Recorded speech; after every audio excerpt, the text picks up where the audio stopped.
What's up guys, we're back again because today we got a little bit of drama going on between two pretty well known artists in the underground, being Brendan Savage and Killstation. So before we get into it and start talking about why these guys have problems with each other, I feel like it's important to give context on who each of them are. So Brendan Savage is mostly known for being Lil Peep's childhood friend. Him and Peep met in middle school, and he's actually the guy that Peep started making music with before anybody else when he was still going under the name Trap Goose. Basically after he finished high school, he ended up moving out to LA to live with Brendan, and the two of them tried to make music for a while, but apparently Peep wasn't very good at mixing his vocals, so he ended up moving back home to New York. But their friendship would continue throughout the years, and after he ended up joining Schema Posse, Brendan Savage would continue to make music with them, and this is where the two of them would initially meet the other artist involved in this story, known as Killstation. Now there's a lot less known about Killstation because he seems to be a pretty reclusive guy. There's only really one interview about him online. At one point I actually wanted to make a full-on video diving into his life, but since there's so little information, I'm not able to do that. Basically, his main claim to fame is making music with Schema Posse and Lil Peep before them becoming a member of Members Only, which was X's group, and he's actually not the only artist to do that. Craig Zem was also somebody who came from Schema Posse to Members Only. At one point, he was either visiting or living in the Pasadena house that Peep lived at because he would appear on the song Homecoming that was made with every single member living in the house at the time. But the most controversial thing he ever did was start to date the model known as Too Poor, who happened to be Lil Peep's ex-girlfriend. I think they started dating before Peep passed away, but it might have been after as well. And it seems like the two of them would stay together for years at this point, but recently they would actually end up breaking up, and it seems like that has not been good for Killstation's mental health, and he started spiraling out of control. He's been appearing on Instagram live streams basically out of his mind. He seems to be on drugs. There's even talk about him driving his car while under the influence of nitrous, which I'm not really sure if it's true or not, but a lot of people have mentioned that actually happened. And on one of these Instagram live streams, he would start talking crap about Brendan Savage, basically saying that he was annoying. He would always try to call him, and he had to block him because he would harass him so much.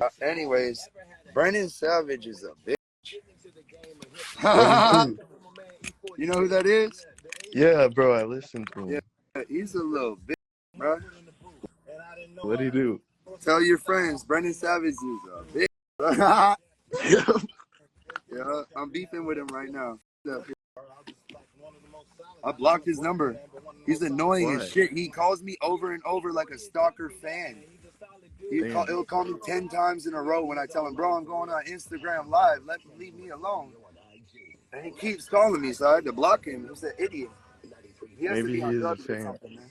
And this led to retaliation from Brendan Savage, basically calling Killstation the worst thing that you can possibly call somebody, the same thing that people were calling Zillakami, but this time there's not really any proof. A lot of people are saying that Brendan Savage is also on drugs and he was just trying to get back at Killstation, but accusing somebody of that with no real proof is definitely not something that you should ever do. But apparently he has no plans of backing down because he actually posted a second story flipping the bird and saying that he didn't stutter, so basically he's saying that it's actually true. So of course at this point we're in kind of a sensitive time with everything going down with Zillakami. Everybody's ready to cancel the next rapper, but there's no actual proof of anything happening so far. I'm not saying it won't come out in the future, but for right now we gotta wait and see if Brennan has anything else to say. But it definitely seems like Killstation is not in a good mental space with him doing a bunch of drugs, going out of control, and a lot of fans are worrying that he might overdose soon. I mean, I'm not really sure if that's the case or not. This guy might have been doing drugs for a long time, so it's definitely possible, but either way it seems like he's not doing well. It seems like he's burning bridges with old friends, and I was actually able to talk to somebody who knows somebody in Killstation's inner circle who basically says that Brendan Savage and Killstation haven't been close since Too Poor left, so apparently that's when everything started to go out of control for him. And if he really is in a bad state of mind, then allegations like this definitely aren't going to help him out. I mean, obviously if he did actually do something bad with a minor, then obviously his mental health is not a reason to do so, but right now there's no proof, so basically if anything else happens I'll follow up on the story, but for right now there's not too much else to say. But at this point it seems like the floodgates are open and the allegations are going to keep coming against everybody who's done bad things in the underground, so I feel like it's going to be a very crazy year for the rest of 2024. Stay tuned, subscribe to the channel, and get ready for what comes next. Thanks for watching guys, and I'll see you in the next one. Peace. Okay guys, so that was actually going to be the end of the video because I had all the information up to date, but while I was editing, Killstation actually went live on Instagram and started talking about Brendan Savage, basically saying he was going to sue him for defamation of character. And in all honesty, he might actually have a case here because for one, once Brennan Savage is actually the one bringing the allegations out, and that could be seen as slander. When I do my videos talking about allegations that other people bring against other people, basically I'm only covering secondhand information. But seeing as how Brennan actually is the one who brought these out, let's see what happens here. So here's the video, check it out, and I'll actually see you in the next one after that.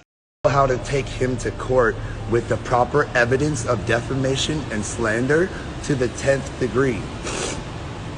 And I will run his pockets for everything that he's got. When I'm through with him, he will be homeless, bum, in a tent on Skid Row. Or maybe his mommy and daddy will take him back in New York, because he's a silver spoon nepotism baby that came out to LA and had everything paid for from the jump.